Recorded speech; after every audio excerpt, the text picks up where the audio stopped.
নমস্কার, আমি কৌশিক রায়। সকল দর্শক বন্ধুকে আন্তরিক অভিনন্দন, শুভেচ্ছা জানাই।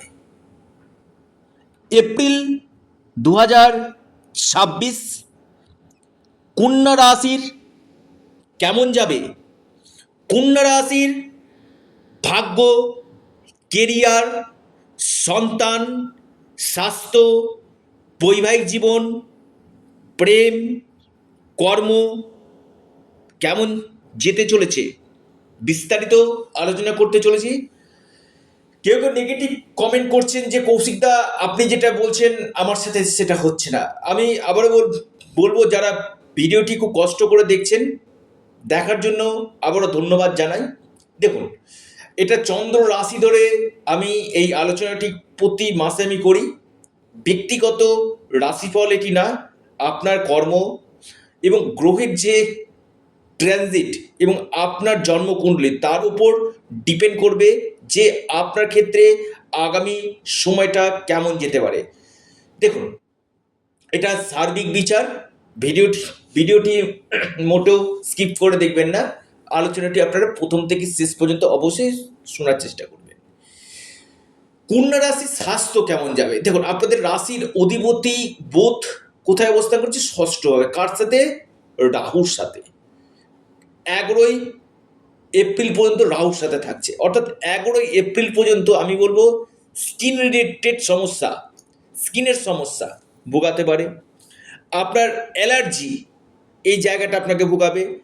কোল্ডেন কাপের সমস্যা, নার্ভের সমস্যা এবং কিছু কিছু ক্ষেত্রে মাইগ্রেনের সমস্যা আপনাকে কিন্তু ভোগাবে।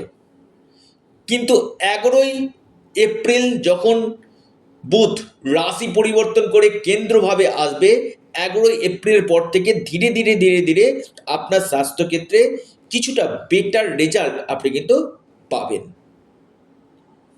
Number 1 point. আসি আপনাদের কর্ম। দেখুন, আপনাদের কর্মভাবে অবস্থান করছে দশমভাবে বৃহস্পতি, এবং কর্মপতি আপনার ঠিক সপ্তমভাবে অবস্থান করছে, যদিও ষষ্ঠভাবে থাকছে 11ই এপ্রিল পর্যন্ত। 11ই এপ্রিল পর সপ্তমভাবে থাকছে। আমি একটি কথা আপনাদেরকে বলি, অনেকেই ভাববেন যে আমি কি চাকরি পাবো এ মাসে, বা আমার যে চেঞ্জের জন্য আমি যে চেষ্টা করছি সেই প্রচেষ্টা কি আমার সফল হবে? নিশ্চিতভাবে আমি বলবো 11ই এপ্রিলের পর আপনার কর্মক্ষেত্রে বড় ধরনের পরিবর্তনের সম্ভাবনা আমি দেখতে পাচ্ছি। আপনি কন্যা রাশির মানুষ, আপনার ক্ষেত্রে এই জায়গাটা কিন্তু বেটার একটা সময় বলা যেতে পারে। এবার আসি কন্যা রাশির ক্ষেত্রে আপনাদের, বিশেষ করে ঠিক আপনার রাশির ঠিক সপ্তমভাবে কে অবস্থান করছে? বুধ। বিশেষ করে এবং আপনার বৃহস্পতি আবার আপনার দশম গৃহে অবস্থান করছে। অর্থাৎ যারা কনসালটেন্সি, কাউন্সিলিং, বা আপনি কোনো ম্যানেজমেন্ট ফিল্ডে রয়েছেন, আপনি কোনো ব্যাংকিং সেক্টরে রয়েছেন, আপনি কোনো কলেজের লেকচারার, বা আপনি টিচিং প্রফেশনে রয়েছেন, বা আপনি অ্যাডভোকেট, বা আপনি যে কোনো ক্ষেত্রে জ্ঞানমূলক কাজের সঙ্গে যুক্ত রয়েছেন, এই জায়গাগুলো আপনার কর্মক্ষেত্রে বেটার রেজাল্ট আপনাকে কিন্তু দিবে। অর্থাৎ কর্মক্ষেত্রে উন্নতির জায়গা, কর্মপ্রাপ্তির জায়গা, প্রমোশনের জায়গা আপনাদের 100% দেখা কিন্তু যাচ্ছে। আপনি কন্যা রাশির মানুষ, আপনার ক্ষেত্রে এই সম্ভাবনাটা কিন্তু অতি গাঢ় এই সময় কিন্তু আসতে চলেছে। কন্যা রাশি আপনাদের এ মাসে বিশেষ করে আপনাদের ভাগ্য কেমন যাবে? আমি বলবো 19শে এপ্রিল পর্যন্ত কোনো বড় ইনভেস্টমেন্ট, শুভ কাজ, মাঙ্গলিক কাজ, গুরুত্বপূর্ণ কোনো মিটিং অ্যাটেন্ড, বা আপনি কোনো কিছুতে সাইন করা, বা কোনো প্রপার্টি পারচেস করা করবেন না। ঠিক 19শে এপ্রিলের পর ভাগ্যপতি ভাগ্যভাবে যখন অবস্থান করবে, এই সময়টা আপনি কোনো ইনভেস্টমেন্ট, আপনি সেটা শেয়ার মার্কেট হতে পারে, গোল্ড হতে পারে, যে কোনো ক্ষেত্রে ইনভেস্টমেন্ট করতে পারেন। ট্রেডিং করছেন তাদের ক্ষেত্রে খুব ভালো। প্রপার্টিতে ইনভেস্টমেন্ট করবেন ভাবছেন, বা আপনি কোনো মিটিং অ্যাটেন্ড করবেন, বা আপনি কোনো শুভ কাজ, মাঙ্গলিক কাজ, বা কোনো বিজনেস আরম্ভ করবেন ভাবছেন, আপনার ক্ষেত্রে কিন্তু খুবই ভালো। 19শে এপ্রিলের পর থেকে আপনার ভাগ্যপতি ভাগ্যভাবে অবস্থান করে আপনার সম্পূর্ণরূপে ভাগ্যের সাপোর্ট আপনাকে কিন্তু দিবে। অর্থাৎ কন্যা রাশির ক্ষেত্রে কিন্তু এই সম্ভাবনাটা কিন্তু অতি গাঢ় এই সময় কিন্তু দেখা যাচ্ছে। লিখে রাখুন আপনি যদি কন্যা রাশির মানুষ হন আপনার ক্ষেত্রে। দেখুন, অর্থাৎ ইনভেস্টমেন্ট করতে যে কোনো সেক্টরে 19শে এপ্রিলের পর করুন, তার আগে বড় ইনভেস্টমেন্ট আপনারা করবেন না। এবার আসি কন্যা রাশি ক্ষেত্রে আপনাদের শিক্ষা কেমন হবে।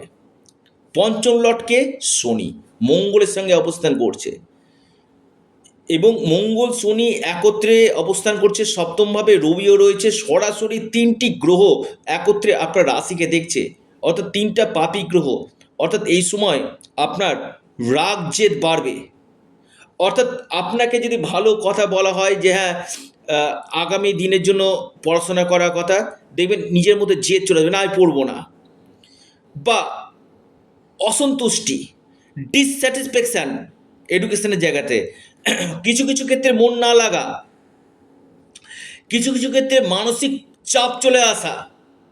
কারণ আপনার রাশিকে কিন্তু কেউ দেখছে না, বা আপনার পঞ্চম ভাবকে কোনো শুভ গ্রহ কিন্তু দেখছে না। অর্থাৎ এডুকেশনের জায়গাতে যথেষ্ট স্ট্রাগল কিন্তু করতে হবে, এবং হঠকারিতা, সিদ্ধান্ত, রাগ, জেদ এই জায়গাগুলো কিন্তু আপনাদেরকে বাদ দিতে হবে। এই জায়গাটা কিন্তু বিশেষভাবে কনসিয়াসনেস থাকুন। অর্থাৎ শিক্ষার জায়গাটাতে আপনাদের বেশ কিছু চাপ আমি দেখতে কিন্তু পাচ্ছি। আসি বিজনেস। দেখুন, বিজনেস আমি বলবো 11ই এপ্রিল থেকে এবং 19শে এপ্রিল থেকে বিজনেসের জায়গা অতি প্রবল শুভ হতে চলেছে। ব্যবসা হবে, ব্যবসাতে উন্নতি হবে, ব্যবসাতে আপনাদের ইনভেস্টমেন্ট হবে। আপনি ফুডের বিজনেস করছেন, আপনি লোহার বিজনেস করছেন, বা আপনি কসমেটিকের বিজনেস করছেন, বা আপনি ট্রাভেল ট্যুরিজম রিলেটেড কোনো কাজের সঙ্গে যুক্ত রয়েছেন, এই জায়গাগুলো কিন্তু আপনাদের ক্ষেত্রে বেস্ট রেজাল্ট কন্যা রাশির ক্ষেত্রে কিন্তু দিবে। অর্থাৎ বিজনেস আমি বলবো 80% আপনাদের বেস্ট রেজাল্ট দিতে চলেছে। প্রেম কেমন হতে চলেছে? দেখুন, প্রেমের জায়গাটা আমি বলবো খুবই ভালো। যাদের ব্রেকআপ হয়ে গেছিল, কথাবার্তা ছিল না, বন্ধ হয়ে গেছিল, যোগাযোগ রিলেশন ক্রাইসিস হয়ে যাচ্ছিল, 11ই এপ্রিলের পর থেকে আপনাদের সেই রিলেশনগুলো কিন্তু আবার আসবে, ব্রেকআপ কাটবে, আপনার সম্পর্ক ক্ষেত্রে উন্নতি, এবং নতুন কোনো প্রেম আপনার জীবনে আসার সম্ভাবনা কিন্তু রয়েছে। প্রেমের ক্ষেত্রে আমি বলবো ওভারঅল এপ্রিল মাসটা আপনাদেরকে কিন্তু বেস্ট রেজাল্ট 100% দিতে কিন্তু চলেছে। অর্থাৎ আপনি যদি কন্যা রাশি মানুষ হন, এই সম্ভাবনাটা কিন্তু অতি প্রবল আপনাদের দেখা যাচ্ছে। অর্থাৎ প্রেম আমি বলবো খুবই বেটার ফল আপনাদেরকে কিন্তু দিবে। সম্পত্তিগত দিক থেকে আপনারা লাভ পাবেন, এবং যাদের কেস মামলা মকদ্দমা চলছিল বা শত্রুতা চলছিল, সেখানে শত্রু শান্ত হবে, কেস মামলা মকদ্দমা থেকে আপনারা অনেকটা বেটার রেজাল্ট পাবেন, এবং কোনো কোনো ক্ষেত্রে আকস্মিক অর্থপ্রাপ্তির সম্ভাবনা কন্যা রাশির দেখা যাচ্ছে। কী উপায় করবেন? হনুমানজির উপাসনা করুন, গণেশজির উপাসনা করুন, এবং বুধ গ্রহের বীজমন্ত্র পাঠ করুন। নিশ্চিত রূপে আপনারা লাভ পাবেন। আপনারা আপনাদের প্রিয় চ্যানেল, আবারও বলি এটা আপনাদের চ্যানেল অ্যাস্ট্রো এডুকেশন ইউটিউব চ্যানেলটিকে সাবস্ক্রাইব করুন। ভিডিওটি ভালো লেগে থাকলে ভিডিওটিকে আপনারা লাইক করুন, এবং ভিডিওটিকে না প্রচুর শেয়ার করুন। নমস্কার, ধন্যবাদ।